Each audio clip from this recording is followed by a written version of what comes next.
భీమ్గల్ మండల పరిషత్తులో సీజనల్ వ్యాధులు మరియు అంటు రోగాల నివారణ పైన మరి ఈరోజు ఒక కోఆర్డినేషన్ సమన్వయ సమావేశము నిర్వహించడం జరుగుతుంది. ముఖ్యంగా ఆరోగ్య శాఖ, అదేవిధంగా ఐసిడిఎస్ అంటే అంగన్వాడీ సంబంధించిన శాఖ, మహిళా సంఘాలు ఐకేపీ, తర్వాత పంచాయతీరాజ్ నుంచి పంచాయతీ కార్యదర్శులతో ఒక సమన్వయ సమావేశము నిర్వహించడం జరుగుతుంది. సో వర్షాకాలం నేపథ్యంలో మరి రాబోయే రోజులలో సీజనల్ వ్యాధులు అంటే డెంగ్యూ, విష జ్వరాలు, తర్వాత చికెన్ గున్యా, ఇంకా రకరకాల జ్వరాలు ప్రబలే అవకాశం ఉంది. దీనికి ప్రధానంగా అన్ని శాఖల సమన్వయంతో మరి ముందుకు పోవాల్సిన అవసరం ఉంది. ముఖ్యంగా మరి రోగం వచ్చిన తర్వాత బాధపడే కన్నా దాని నివారణ చాలా ముఖ్యం. ముఖ్యంగా దోమలు వ్యాప్తి చెందడానికి అవకాశం ఉంది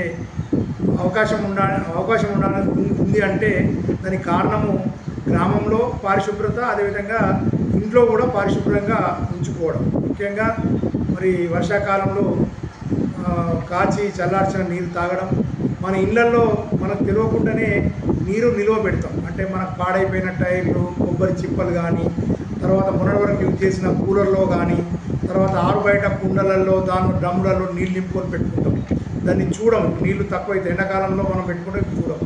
దానిలో దోమలు గుడ్లు పెట్టి అది 20-21 రోజులలో మరి దోమగా మారి మరి డెంగ్యూ, తర్వాత చికెన్ గున్యా అవన్నీ ఉంటుంది. ముఖ్యంగా ప్రధానంగా ఈ డెంగ్యూ దోమలు మురికి కాలువలు ఉండదు, మంచి నీళ్ళలోనే అది దాని యొక్క గుడ్లని ఉత్పత్తి చేస్తుంది. కాబట్టి మరి డెంగ్యూ దోమ డే టైంలో తిరుగుతుంది. కాబట్టి మరి డెంగ్యూ వచ్చిందంటే వాళ్ళ ఇంటి పక్కన నీరు నిల్వ ఉన్నట్టు లెక్క. కాబట్టి మన ఇంటి పరిసరాల్లో నీటి నిల్వ ఉండకుండా మేము ప్రతి శుక్రవారం నాడు డ్రై డే ప్రోగ్రాము మరి ఆరోగ్య సిబ్బంది, పంచాయతీరాజ్ సిబ్బంది, అన్ని శాఖల సిబ్బందితో ప్రతి శుక్రవారం డ్రై డే కార్యక్రమం చేస్తున్నాం. ప్రజలు కూడా డ్రై డే కార్యక్రమం చేసుకోవాలి.